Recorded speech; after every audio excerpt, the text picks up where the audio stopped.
तो राहुल गांधी अगर स्मृति ईरानी के खिलाफ चुनाव लड़ते हैं तो ये तय है कि राहुल गांधी जीतेंगे। क्यों? क्योंकि भारत जोड़ो यात्रा में राहुल गांधी ने सरेआम स्मृति ईरानी को इन्वाइट किया था, लेकिन स्मृति ईरानी नहीं पहुंची। क्यों? क्योंकि डर था, अगर पहुंचती तो कयास लगता कि अब तो स्मृति कांग्रेस की हो जाएंगी।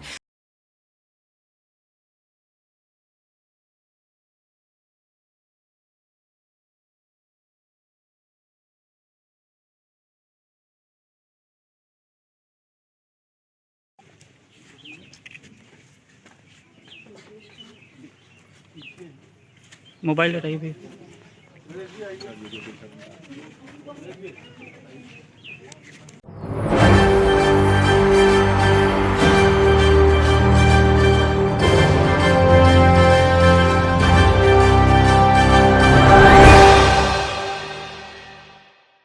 क्या अमेठी में राहुल गांधी को चुनौती देना स्मृति ईरानी को भारी पड़ जाएगा? और क्या अमेठी में इस बार स्मृति ईरानी को झटका लगना तय है? जी हाँ, नमस्कार, मैं हूं राहुल शर्मा, आप देख रहे हैं SP9 न्यूज़। स्वागत है आप सभी का आज के इस प्रोग्राम में। और प्रोग्राम की शुरुआत केंद्रीय मंत्री स्मृति ईरानी से।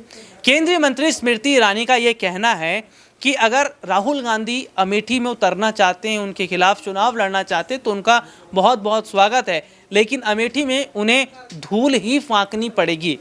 क्या इतना आत्मविश्वास ये बताता है कि स्मृति ईरानी की जीत तय है? हालांकि कुछ खबरें इस तरह की सामने आ रही हैं जो ये बता रही हैं कि स्मृति ईरानी का आत्मविश्वास उन पर भारी पड़ सकता है, क्योंकि अमेठी में उन्होंने धूल साफ करने का काम नहीं किया है और इस बार धूल फांकने की जो तैयारी है वो स्मृति ईरानी को करनी पड़ेगी। कुछ वीडियोस भी थोड़ा सा अपने दर्शकों को दिखाएंगे। जब अमेठी का दौरा होता है उनका तो कैसे कुछ पोस्टर लगाए जाते हैं और वो पोस्टर याद दिला रहे हैं स्मृति ईरानी को कि मैडम स्मृति थोड़ा सा अपनी याददाश्त को तेज कीजिए और उन मुद्दों को याद कीजिए जो 2014 से पहले आपने उठाए थे। 2014 से पहले कौन से मुद्दे उठाए थे स्मृति ईरानी ने और क्यों आज उन मुद्दों की चर्चा हो रही है, या क्यों आज जनता सीधे उनसे मुलाकात करना चाहती है, इस पर भी बात कर लेते हैं। 2014 से पहले यही स्मृति ईरानी जो आज चुप हैं, जो आज शांत हैं, वही 2014 से पहले सड़कों पर बहुत हो हल्ला किया करती थी। सड़कों पर जगह जगह गैस के सिलेंडर लेकर, जगह जगह पोस्टर बैनर लेकर घूमती फिरती रहती थी। हाय महंगाई डायन खायत जात है, हाय अर्थव्यवस्था पूरी तरह चौपट हो रही है, GDP खराब हो रही है, पेट्रोल डीजल की कीमत बढ़ रही है, नौजवानों के पास रोजगार नहीं है, महिला सुरक्षा नहीं है। लेकिन 2014 के बाद जिस तरीके के हालात लग रहे हैं उसे देखकर ऐसा लग रहा है कि स्मृति ईरानी ने अपनी आंखों पर पट्टी बांध ली है। क्योंकि महाभारत में हमने देखा था भाई, जिस तरीके से धृतराष्ट्र की अगर बात करें, खैर वो तो शुरू से ही जो है नेत्रहीन थे, लेकिन स्मृति ईरानी के पास आंखें हैं, लेकिन उन आंखों का इस्तेमाल वो 2014 से पहले करती थी और 2014 के बाद उन्होंने केवल मोदी और योगी की माला जपनी शुरू कर दी है।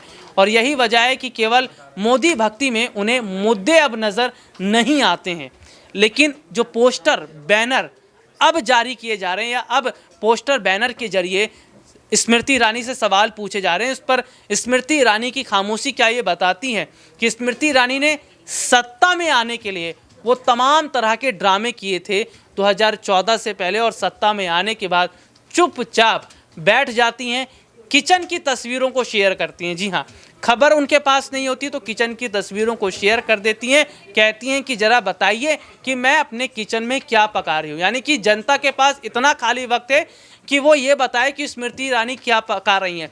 क्योंकि जैसे प्रधानमंत्री नरेंद्र मोदी से जब सवाल पूछा जाता है, इंटरव्यू जब उनका होता है, तो सवाल रोजगार को लेकर नहीं था, अर्थव्यवस्था को लेकर नहीं था, आर्थिक स्थिति को लेकर नहीं था, नौकरी को लेकर नहीं था। सवाल ये था प्रधानमंत्री नरेंद्र मोदी जी से कि मोदी जी एक चीज़ बताइए कि आप आम काट कर खाते हैं कि चूस कर खाते हैं? अच्छा, आप अपनी जेब में कंघा रखते हैं कि नहीं रखते हैं? अच्छा, आप इतने फिट कैसे रहते हैं और आपके चेहरे की चमक कैसे बरकरार रहती है? ये सवाल पूछे जाते हैं प्रधानमंत्री नरेंद्र मोदी से, मानो वो एक मॉडल हैं।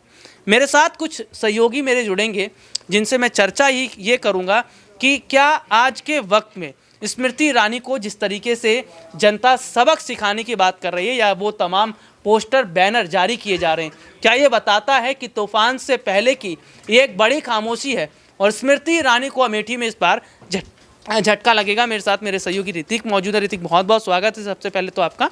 और मेरा सवाल ये रहेगा कि 2014 के बाद क्या अब जनता ने आदाश तेज करना शुरू कर दिया स्मृति ईरानी की, क्योंकि उनकी आदाश तो मुझे ऐसा लग रहा है कि कमज़ोर हो गई है, आंखों पर पट्टी भी बांध ली है। तो क्या अमेठी में नुकसान होगा या फिर जनता एक बड़ा सबक सिखाने के लिए तैयार? देखिए, स्मृति ईरानी चर्चाओं का विषय तब बनी थी जब 2014 के पहले महंगाई के मुद्दे को लेकर जो है सड़कों पर रहती थी। सिलेंडर हाथ में रहता था, 400 रुपये का सिलेंडर महंगा लगता था, लेकिन आज देखिए 1225 रुपये का सिलेंडर हो गया है, तो वो महंगा नहीं लग रहा है। दूसरा सवाल ये है कि बीजेपी के एक बड़े नेता हैं वरुण गांधी, उनका आपने नाम सुना होगा। ये दो चेहरे सामने आ रहे हैं, एक तो स्मृति ईरानी का और दूसरा वरुण गांधी का। कयास ये है कि वरुण गांधी अगर बीजेपी से लड़ते हैं तो स्मृति का क्या होगा, और अगर वरुण गांधी अपनी खुद की पार्टी बनाती हैं तब स्मृति का क्या होगा। क्योंकि एक रिपोर्ट मैंने पढ़ी थी, इस रिपोर्ट में साफ तौर पर कहा गया था कि वरुण गांधी जो इस बार अमेठी से चुनाव लड़ सकते हैं। तो तीन चेहरे अहम हो रहे हैं, वरुण गांधी, स्मृति ईरानी और राहुल गांधी। तो राहुल गांधी अगर स्मृति ईरानी के खिलाफ चुनाव लड़ते हैं तो ये तय है कि राहुल गांधी जीतेंगे। क्योंकि भारत जोड़ो यात्रा में राहुल गांधी ने सरेआम स्मृति ईरानी को इन्वाइट किया था, लेकिन स्मृति ईरानी नहीं पहुंची। क्यों? क्योंकि डर था, अगर पहुंचती तो कयास लगता कि अब तो स्मृति कांग्रेस की हो जाएंगी। तो कहीं ना कहीं राहुल गांधी ने तो ये बता दिया कि उनको डर नहीं है, वो लड़ने के लिए तैयार है। लेकिन लटके झटके वाले शब्द जब अजय ने प्रयोग किए तो जेल में डालने की बात कही गई थी, लेकिन जब विनेश फोगाट जैसी महिला खिलाड़ी जंतर मंतर पर प्रोटेस्ट कर रही थी तब आपकी आवाज़ कहाँ थी? तो कहीं ना कहीं राजनीति हम देखें स्मृति ईरानी की इस वक्त, तो स्मृति ईरानी डरी हुई नजर आ रही हैं, और मुझे लगता है चाहे वो वरुण गांधी हो या राहुल गांधी, दोनों के सामने उनको हार का सामना करना पड़ेगा। ऋतिक, एक सवाल मेरा और रहेगा कि जब स्मृति ईरानी की बेटी जॉयस ईरानी पर बात आई तो सड़क से संसद तक चली गई। संसद में हमने देखा किस तरीके से चीख रही थी, चिल्ला रही थी, सोनिया गांधी माफ़ी मांगो, गांधी परिवार माफ़ी मांगो। लेकिन उसके बाद हम देखते हैं कि उनकी बेटी, लेकिन उत्तराखंड में अंकिता भंडारी का मुद्दा उठता है, उस पर सड़क से संसद तक आप प्रोटेस्ट नहीं करती हैं। अभी हमने देखा महिला पहलवानों का जो मामला निकल कर सामने आया, विनेश फोगाट और तमाम महिला रेसलर का, उस पर नहीं, हाथरस पर नहीं। तो क्या केवल गांधी परिवार पर निशाना साधने के लिए ही सत्ता में आई हैं, केंद्र मंत्री बनी है, इसके अलावा जनता के प्रति कोई दायित्व नहीं है? बीजेपी का ऐसा कौन सा नेता है जो जनता के लिए सोचता है? क्या देश के प्रधानमंत्री जनता के लिए सोच रहे हैं? सवाल तो ये है ना।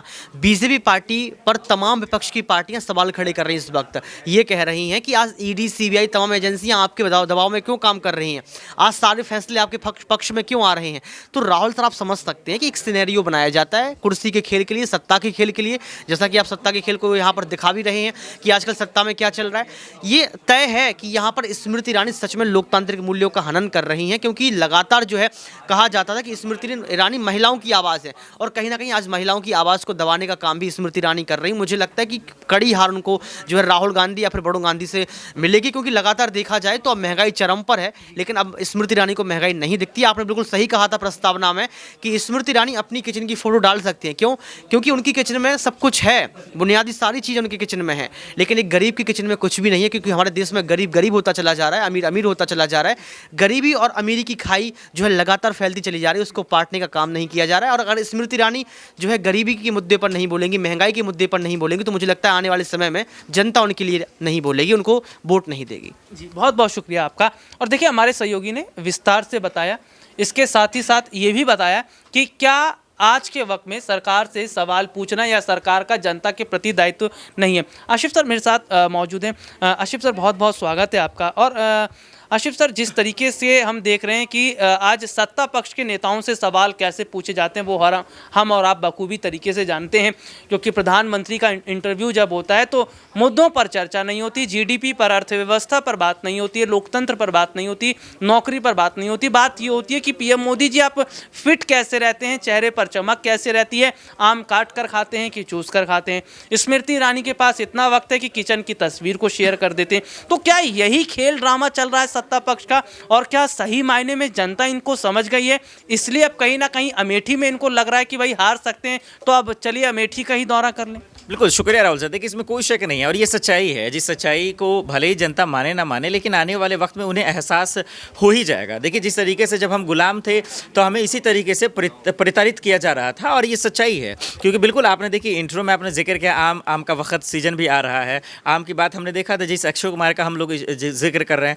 और वाकई में सच्चाई है ना। क्योंकि आज 8 सालों में मोदी जी के पास अगर इतना हिम्मत होता, उनके सरकार में इतना कुव्वत होती, मुझे लगता है कि फिर वो मीडिया से मुखातिब होते, वो इंटरव्यू करते, लेकिन वो नहीं कर पाएंगे क्योंकि दरअसल उनके पास जवाब नहीं है। और यही वजह है कि अब एजेंसियों का खेल शुरू हो चुका है। फिर कभी जो है हिंदू मुसलमान किसी न किसी एंगल से ले ही आएंगे और यही वजह है कि आज जो है देश में एक बहुत परेशानी का माहौल हमारा अब देखते हुए नजर आ रहा है। बहुत बहुत शुक्रिया आशिफ सर आपका। और देखिए आशिफ सर ने भी बाकायदा ये चीज़ों को बताया कि किस तरीके से आज के वक्त में सत्ता पक्ष का काम केवल इतना रह गया है कि आप जो है तमाम तरीके से अगर हम कहें मैच देख सकते हैं। जी हाँ, प्रधानमंत्री नरेंद्र मोदी जी के पास इतना वक्त है कि भारत ऑस्ट्रेलिया का मैच देख लें, लेकिन इतना वक्त नहीं है कि एक बार जरा नौजवानों से पूछ लें कि कितनों को नौकरियां मिली हैं, एक बार महिला से सुरक्षा के बारे में पूछ लें या देश की अर्थव्यवस्था पर एक बार नज़र डाल लें। अब देखना ये होगा कि क्या धीरे धीरे चुनाव में बीजेपी का सूपड़ा साफ होता रहेगा और आने वाले वक्त में विपक्ष को बड़ा फायदा होगा। आज के लिए इतना ही, आपसे फिर दोबारा मुलाकात होगी, तब तक के लिए इजाज़त दीजिए, नमस्कार।